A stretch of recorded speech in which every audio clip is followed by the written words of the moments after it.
रहीम। आज हम 12th physics का न्यूमेरिकल नंबर 13.5 डिस्कस करेंगे। स्टेटमेंट में वो कहता है the resistance of an iron wire eight 0 degree Celsius temperature बता रहा है एस 1 मल्टीप्लाई 10⁴ ओहम। ये हमारे पास रेजिस्टेंस है, ठीक है।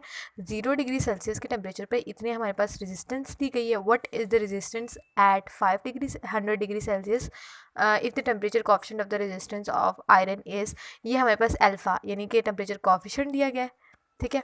और हमने क्या फाइंड करना है, हमने 100 डिग्री सेल्सियस पे हमें रेजिस्टेंस की वैल्यू फाइंड करना है। सिंपली यहाँ पे फार्मूला लगेगा ये वाला, जो कि एक कॉमन सा फार्मूला है, ये आप एज इट इज़ याद कर लें अच्छे तरीके से। अब हम इसको सॉल्व करते हैं।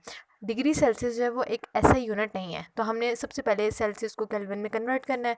0 डिग्री सेल्सियस को 0 को प्लस करेंगे 273 से, हमारे पास आंसर आ जाएगा 273 केल्विन, ठीक है। और आर नोट जो 0 डिग्री सेल्सियस में हमारे पास रेजिस्टेंस है वो है 1 मल्टीप्लाई 10⁴ ओहम। और हमने क्या फाइंड करनी है, आर टी यानी at some temperature which is the 500 degree Celsius, उसकी रेजिस्टेंस क्या होगी। अब उस टी को हमने क्या करना है, केल्विन में कन्वर्ट करना है। हमने 273 जो है उसमें ऐड कर देना है 500 के अंदर, हमारे पास आंसर आ जाएगा 773 केल्विन, ओके। और अल्फ़ा की हमने वैल्यू हमने गिवन डाटा के अंदर लिख देनी है, जो कि है 5.2 मल्टीप्लाई 10⁻³ पर केल्विन। ये कोफिशिएंट है, ये एक कांस्टेंट वैल्यू है जो कि हमें स्टेटमेंट के अंदर ही दी गई है, ये एज इट इज़ दी जाती है, ठीक है। तो हम सबसे पहले हम जो डेल टी है ना, जो चेंज इन टेम्परेचर है, हम उसको फाइंड करते हैं। डेल टी हमारे पास 500 केल्विन ही आएगा।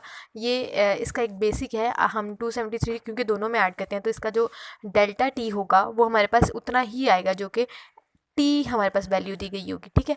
500 केल्विन, बेशक आप इसको इस तरह सॉल्व करके देख लें तो आपके पास सेम वही आंसर आएगा, ठीक है। अब हमने क्या करना है, हमने फार्मूला यहाँ पे पुट करना है R T equal R naught into 1 plus alpha del T.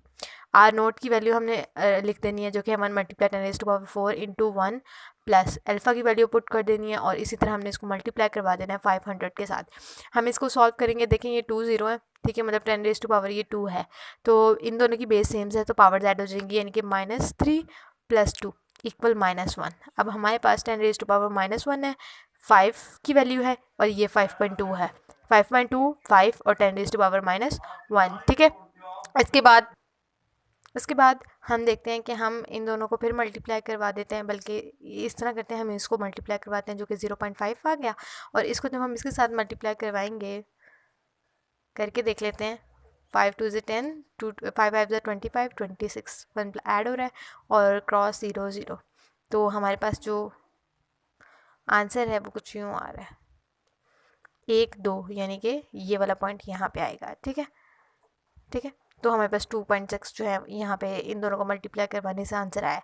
अब इसमें हम 1 ऐड कर देंगे जो कि बनेगा 3.6। 3.6 को 1 से मल्टीप्लाई करेंगे तो 3.6 एज इट इज़ आ जाएगा, और 10⁴ भी हमारे पास आ जाएगा, और इसके साथ हम यूनिट ओहम लगाएंगे, ये आप लोगों ने नहीं बोलना, ठीक है। थैंक यू सो मच, आज के लिए इतना ही। अल्लाह हाफ़िज़।